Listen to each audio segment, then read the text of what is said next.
En fait, au tout début, quand j'ai commencé un peu à vraiment creuser le sujet de l'éveil, de la réalisation, on y mettra les termes qu'on veut, tout ça. En fait, j'ai d'abord eu un mouvement assez...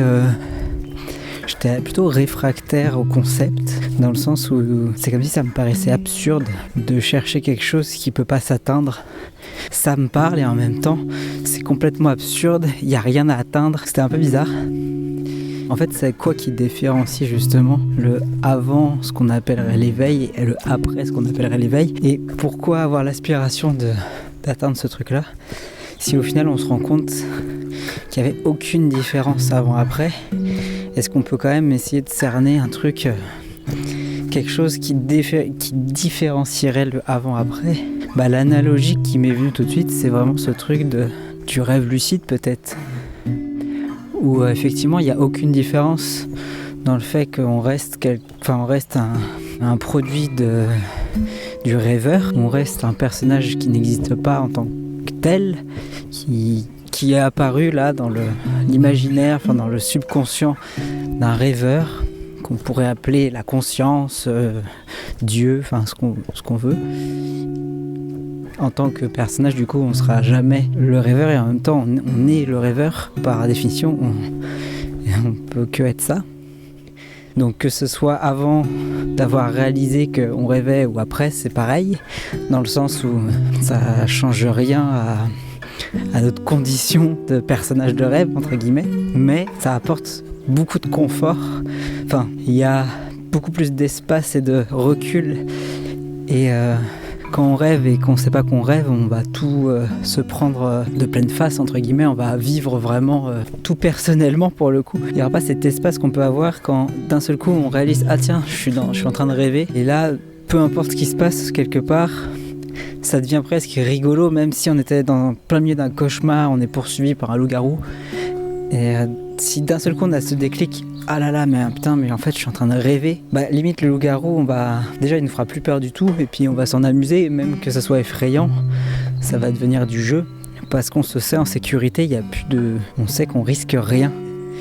Vraiment, il n'y a aucune différence à la matière onirique autour de nous, c'est exactement la même chose. On n'est pas plus quelqu'un d'autre, on n'est pas plus quelque chose d'autre, il n'y a aucun mérite, puisqu'en fait, il y a juste cette réalisation que « Ah mais oui, c'est vrai, je suis en train de rêver », comme si on s'en souvenait presque. Comme si on s'était fait attraper dans le rêve parce qu'on était pris dedans, mais normal parce que souvent c'est bien fait, et il se passe des choses, donc on est concentré sur ces choses-là. Et là, d'avoir juste ce petit pas de recul et de cette réalisation, de se souvenir qu'en fait on est dans notre lit, tranquille, en train de dormir, qu'on risque absolument rien.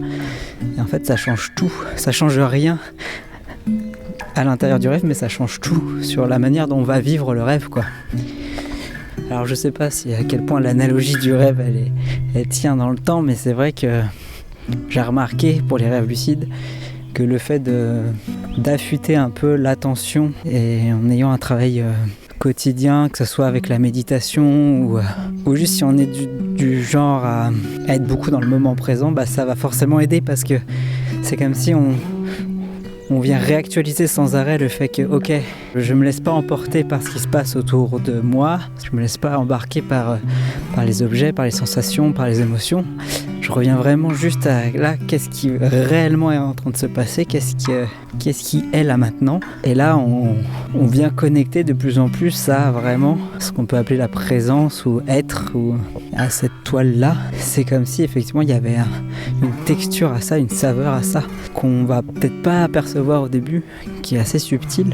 Et finalement, il y a une telle imperturbabilité, je sais pas comment on le prononce, si c'est un vrai mot. Il y a une paix en fait dans ce truc-là, il y a quelque chose d'intouchable, puisque ça nécessite vraiment juste d'être totalement présent à 100% au moment. Et là, c'est comme si en fait le reste peut pas tenir, parce que le reste nécessite une construction mentale de avant-après. Et ça me fait un peu penser au saut à l'élastique, ce mouvement quand même d'abandon total dans le maintenant, dans le sens où c'est à chaque seconde c'est un petit saut à l'élastique. À chaque seconde ça nécessite d'être ok de lâcher ce qu'on connaît, tout ce qui peut rassurer et de lâcher l'image qu'on a de nous-mêmes. C'est à la fois extrêmement confortable et extrêmement flippant. C'est confortable dans le sens où quand il n'y a pas de résistance, c'est le truc le plus confortable du monde parce qu'il n'y a aucune question. Il y a juste ce qui est en train de se passer et c'est limite comme être un peu spectateur, où il y a une attention qui est extrême, qui est totale, et un lâcher-prise, un laisser-aller aussi total que cette attention. Et là, il y a plus de friction, il n'y a plus de fight intérieur, quoi, de tension intérieure. Il se passe ce qui se passe, quoi. Limite, ça ne me concerne pas, c'est un peu bizarre. Et en même temps, si, voilà, dès que ça regrippe un peu, on peut dire, le personnage, l'ego, il va y avoir cette peur qui revient de waouh, je sais pas où je vais, je sais pas d'où je viens, c'est vertigineux.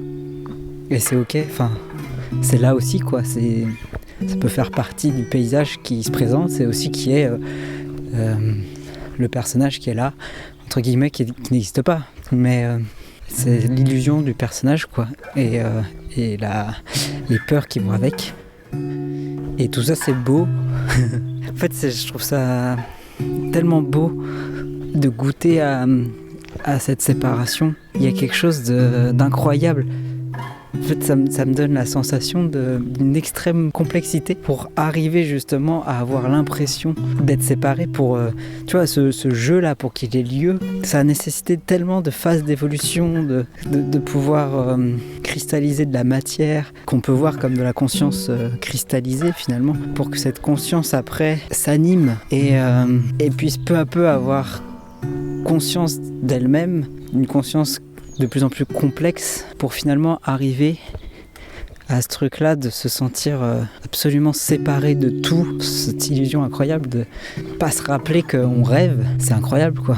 Et c'est magnifique comme jeu en fait, parce que même s'il se passe rien fondamentalement, même si voilà, on est dans le rêve, etc. Là, ce qui est en train de se vivre, des fois c'est terrible, des fois c'est génial, et l'ensemble de tout ça, toute cette palette émotionnelle en fait, elle est belle parce qu'elle est hyper riche.